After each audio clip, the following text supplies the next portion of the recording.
It might seem crazy what I'm about to say.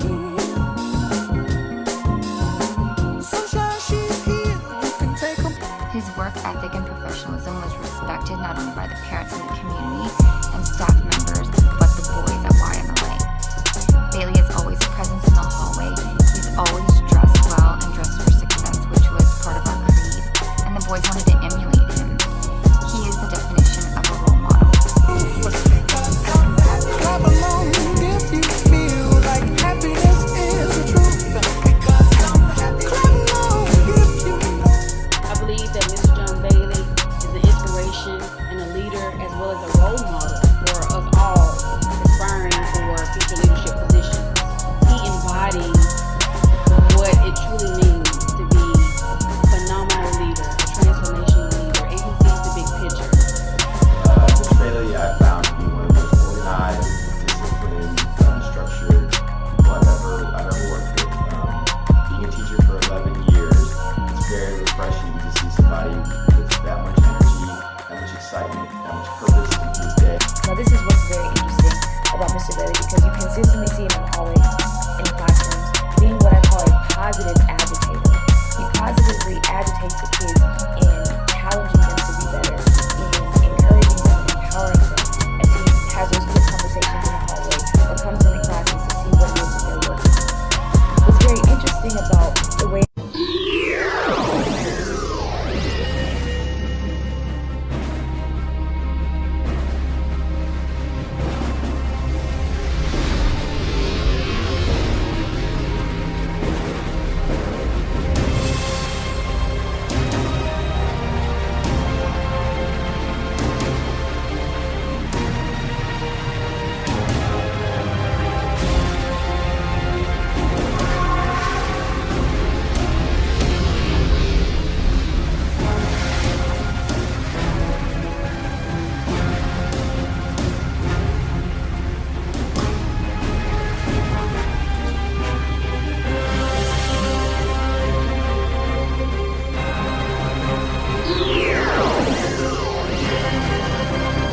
Meanwhile, at the Hall of Doom.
What up, world?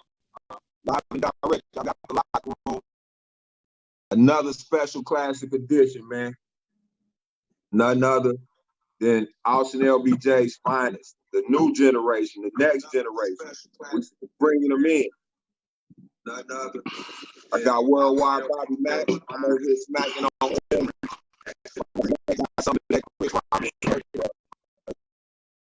Conversation about the community and how we building it up and the great things that are going on in the community. Bobby Mack, Worldwide B, what up with you, baby? How you doing, man? Everything good over here, baby. Live and direct. Huh?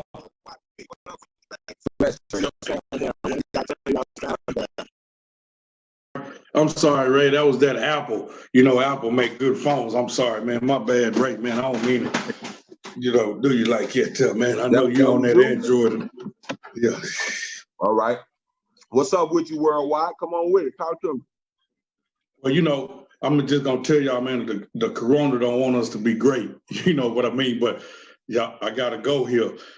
But when you follow God, you already great. But you gotta know that right there, though. That's very important, man. But the corona don't want us to be great. So you gotta understand, we follow. We can't believe what the devil say. We gotta believe in what God wants us to do, man, and still stick to it.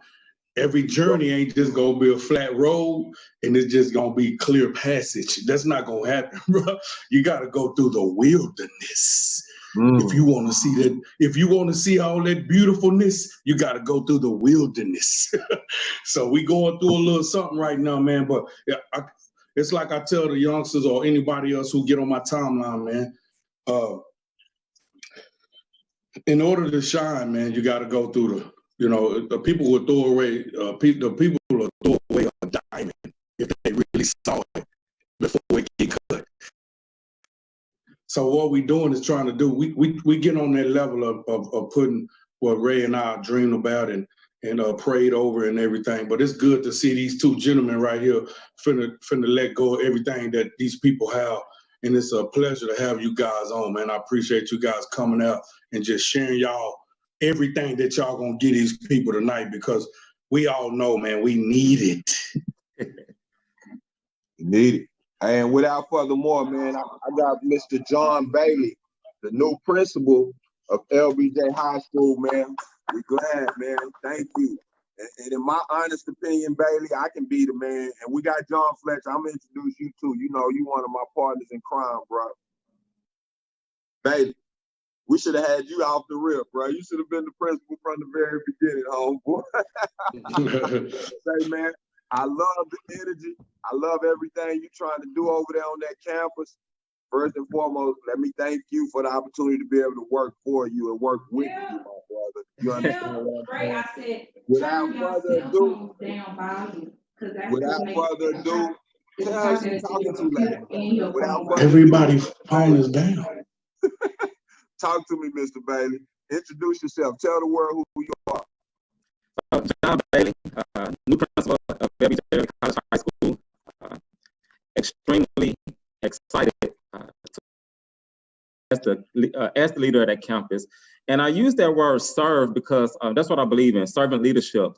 I don't really too much get caught up in titles and who got the power, who don't have the power, anything like that. So my personal mission is always to make sure that wherever I'm placed, that I'm able to work with the staff, the students, and the community and have a positive impact. So, you know, I've been in Austin since 2000. I came from ODY and Fort Worth.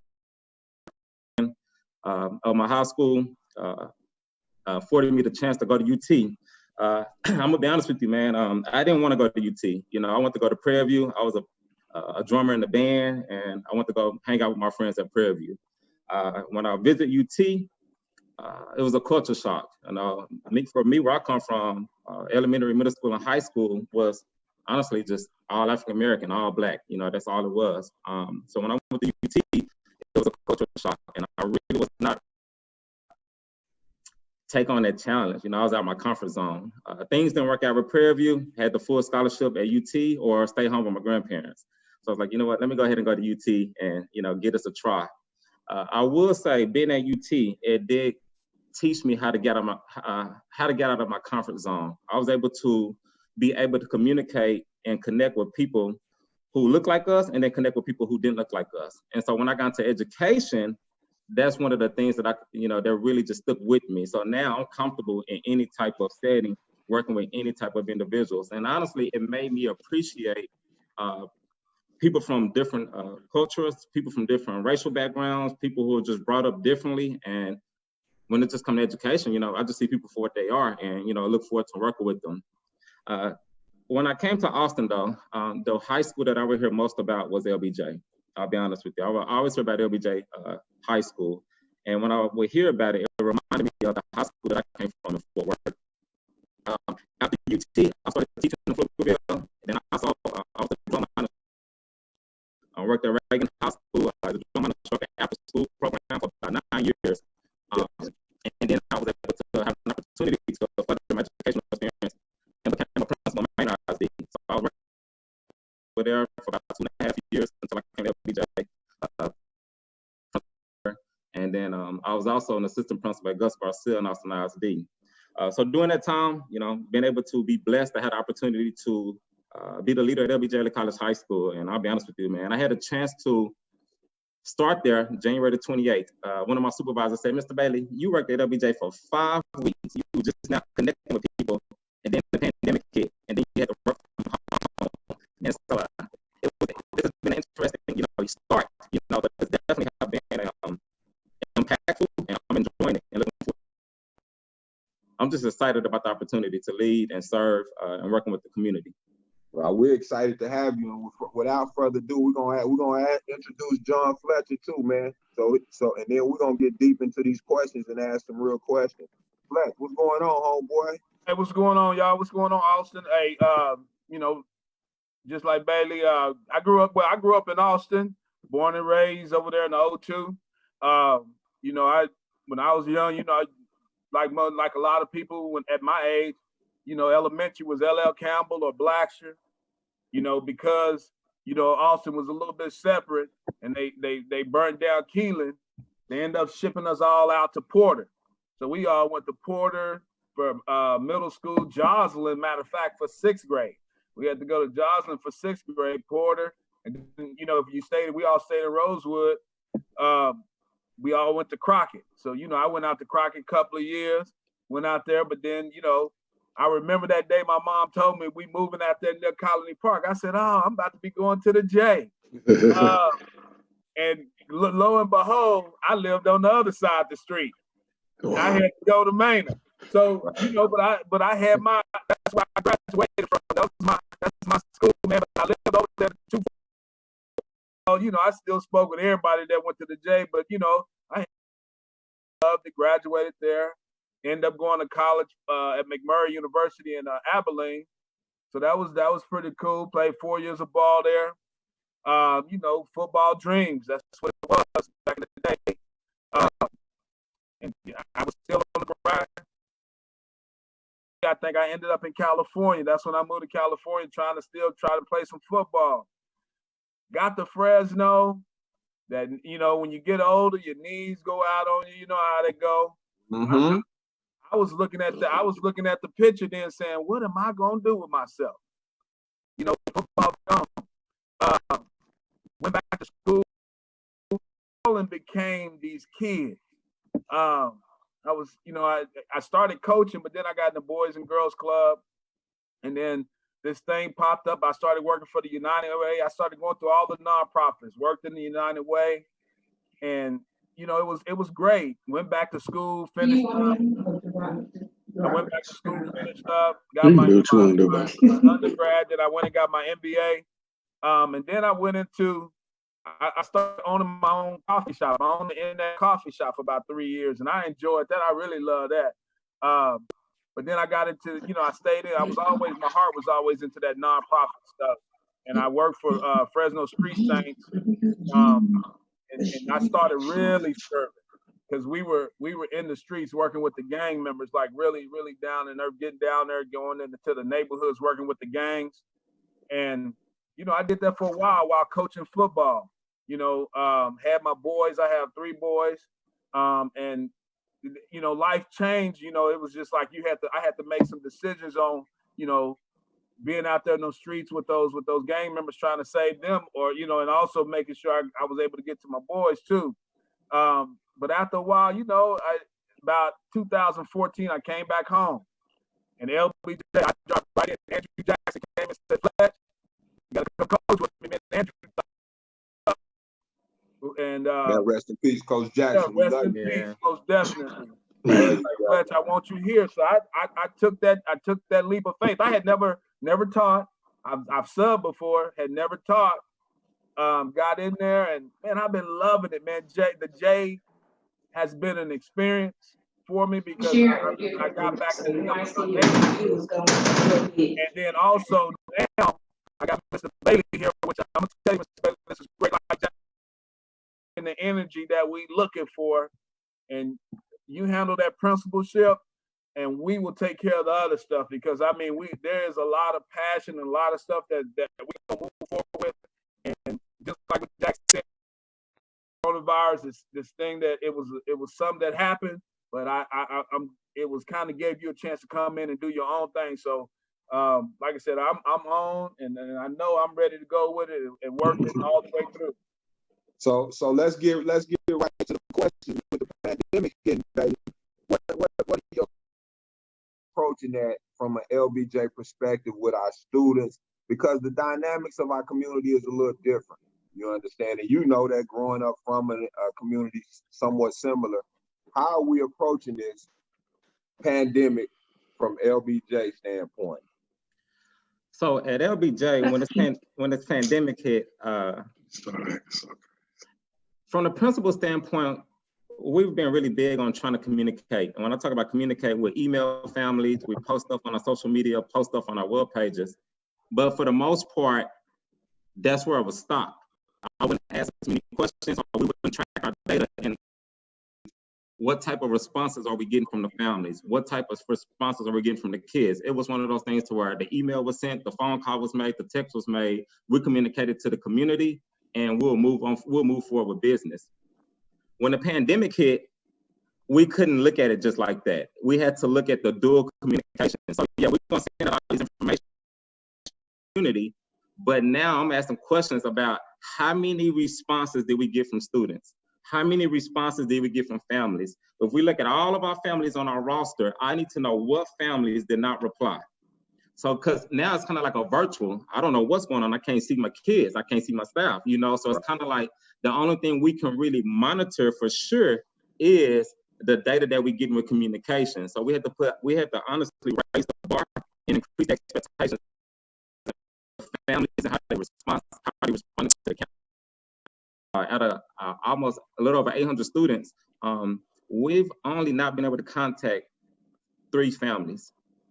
That's and big. Normally the next step would be, let's go do a home visit, but we can't do the home visit with the corona. And so I don't know if we have, if the information is inaccurate or what's going on, but we at that detail now in terms of communication. But here's what it did though.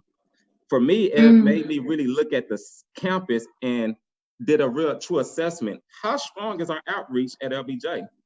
When we say we're communicating with families, what does that look like? You know, what are we communicating? Are the families even reading it? Are we really engaged? So this corona forced us to take a real deep look in terms of our outreach. Man, we have an outreach committee. I didn't have an outreach committee before the corona hit, and it has about a little over 10 staff members, and their sole purpose is outreach. What do families need? What can the school provide them with? And so they meet weekly, and so we always constantly engaging our families that way. When I look at those type of things, it get me excited, to be honest with you. I'm a very spiritual person as well, and I heard Mac talking about it, and you know, the spiritual piece is always there, and then the principal piece is there. But when I look at next year, because this pandemic will end, we will prevail, right? Right. Y'all going back next year?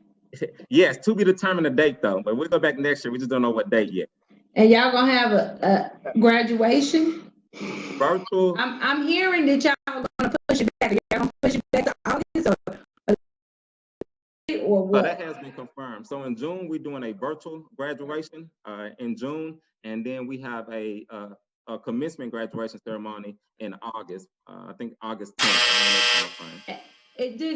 I have a question. Is everybody on their phones, on the locker room, on your phones, or are you just tuned into Zoom? I'm in Zoom. You're not on your phone? No, we're on Zoom. Okay, because because they saying it's breaking up. The sound is breaking up real bad. And when I was in the back, it was choppy too. Is everybody choppy, Kay, or is it just certain people? Yeah, because it's not choppy on my side. Mine It's not. either. I'm We good to not. go. It's not choppy when I'm listening here, but when I'm listening. Oh, okay. Yeah. Well, just let us know if y'all can hear if the sound is good, if it's good, or if it's still choppy. Yeah. But yeah, Yeah. the pandemic really just allowed us to really strengthen our outreach. And so that's one thing I'm excited about next year, because now we got an outreach team. So now we are able to engage our kids in person, but man, I want a strong virtual engagement as well. So anything that we face now, it'll just make us that much more stronger for the upcoming school year. In terms of learning, so check it out. So I was looking at Googling, I like to research and read, and I was looking at what are the top skills that kids need going into college. And consistently looking at different websites was time management, stress management, financial management, social networking, and then communication skills. I believe after talking to our students and listening to our teachers and our staff, and as you know, Mr. Jackson, you, Mr. Fletcher, when we talk to our kids, a lot of our kids are struggling with the time management.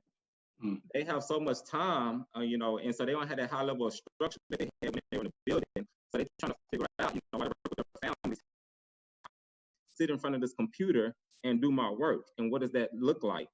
So I was talking to some of our seniors who were going off to college, and I let them know, I was like, listen, this is somewhat of what it's going to be like when you go to college, depending upon what college you go to. Some of your classes are going to be over 200 or 300 people. Some of your classes will be like 15, 20 people. But when you go off to college, you don't have Mr. Bailey, your principal, bugging you.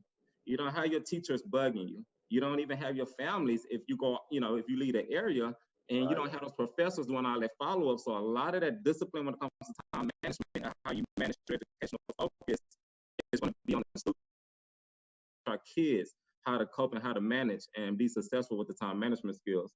So the pandemic has shown us that even more so of the need for us to really cope with our kids and coach them through on how to work with a teacher in front of you, but also how do you study? What type of study skills do you have? How do you set time in the evenings to put some time into your academics? I graduated salutatorian over about 300, I think out of 305, had a 4.0. I didn't even like talking about that because we thought it wasn't cool to be a nerd, right? Me and my friends, that's just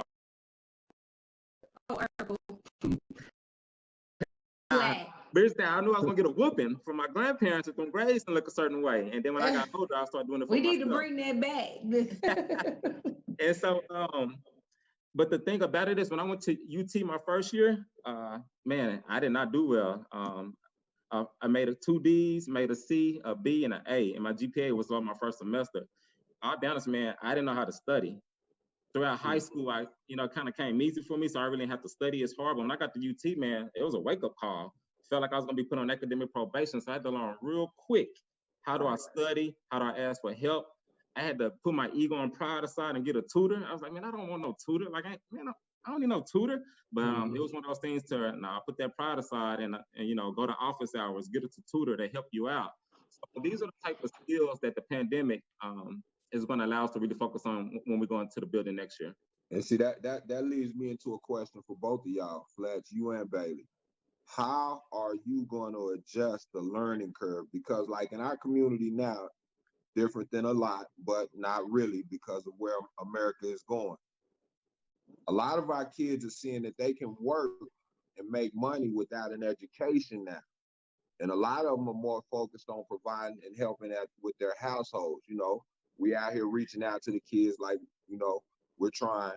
How do we come back and creatively give them the time management, make learning positive for them again, and build through this pandemic? And I'm gonna let you touch on that, Fletcher, because you big on the outreach as well. How do we creatively bring this all together? Because you brought kids out. Let me tell you this, Fletcher. When y'all listen to this information, Fletcher is the one that's at the school setting kids up with internships. So when they come out of LBJ, they're going into the jobs. So he's an internship at one of these companies throughout the city. So I'm gonna let you touch on that a little bit, Fletch. How are we creatively gonna let them know that they can earn and learn at the same time in a positive way? One of the things, and I'm gonna go back to the epidemic again, man. It opened the doors to some things that we should have been, right now everybody, not just LBJ, not just Austin, not just Texas. I mean, everybody across America is being reactive. Everybody's being reactive, not proactive to this thing because it's something new. But what it did, it made us go back to the roots of about school. And we need to look at this. LBJ is not gonna be able to do this on their own. It takes a village. And that's one thing we got to think about is it takes a village. As we're thinking about what we gonna do now, how we gonna prepare our kids. One of the things come out of this, our kids have been very adaptive, and they've been adapting to this situation. And we can't take that. We can't look at that lightly because our kids have really kind of adapted to what's going on. They're trying to make the best of it. One of the things we do coming back next year, we have to be able to not only train our kids and our staff at LBJ, we have to train our parents, we have to train our community. So when it's something like this, because it's going to happen again. It's going to happen again, whether it's epidemic or it's going to happen again. Our parents, our students, our community need to be trained. So when it does happen, we're not running around not knowing what to do. So one of the things I'm going to be really pushing is how do we set up trainings where our parents can be at home and be able to teach the basics, maybe how to get to these websites for their kids for algebra, geometry, trigonometry, stuff that guys like myself who got an MBA but don't, trig is, once you got past statistics, it was over for me. Right. It was over.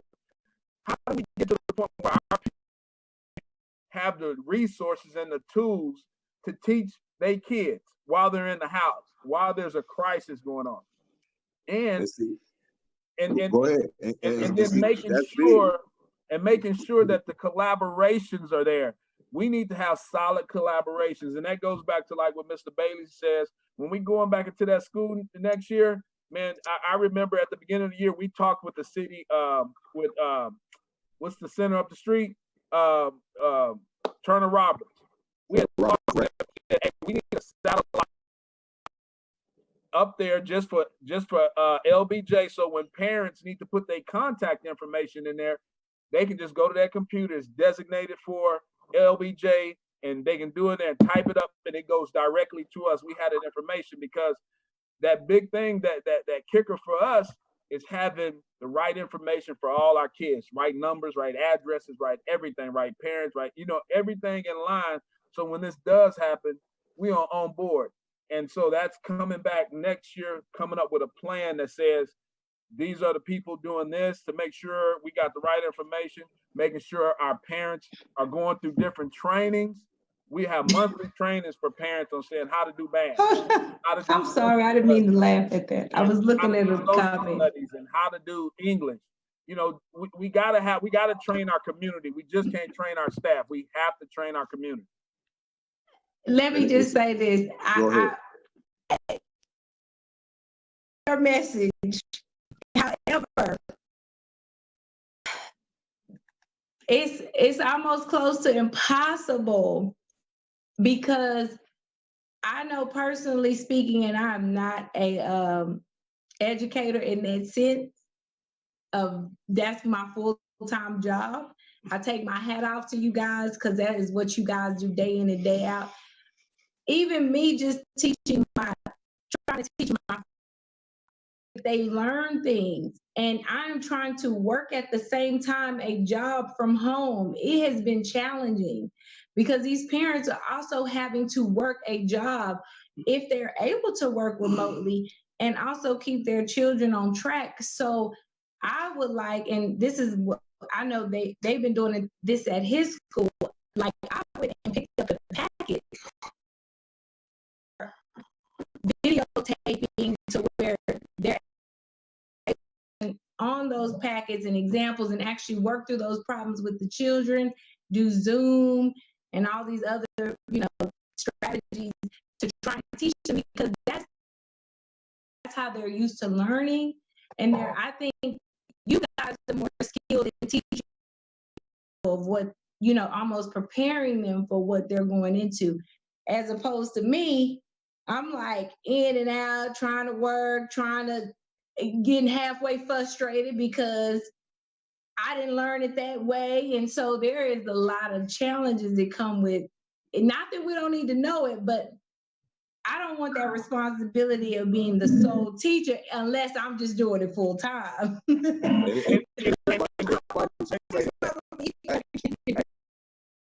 Because what I've been seeing and a lot of our teachers are doing is they're handling it like college almost, to a factor where they're having Zoom class to where as long as the kids, and they're trying to take that pressure off the parents.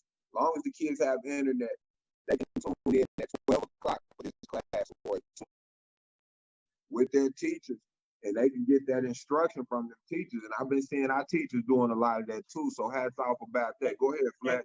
And one of the things you got to look at again is training.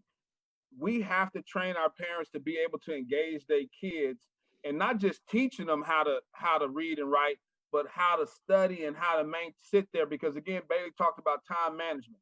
We all, from kids to parents to all us, I'm not the best, I don't know all the stuff in math, but if there's some tools and resources available that I can at least be at the house and say, son, there's this website you need to go to get that going on, and this is how you do that. I don't understand this, but what the parents is, the parents will say, "Oh, are you getting it done?" The kid will say, "Yeah, I'm getting it done." Training the parents to be able to go to Blend and say, "You didn't get that done. Right. Or, you didn't do this." Those little bitty things, minor little things. Oh, okay. Those minor little things where they know they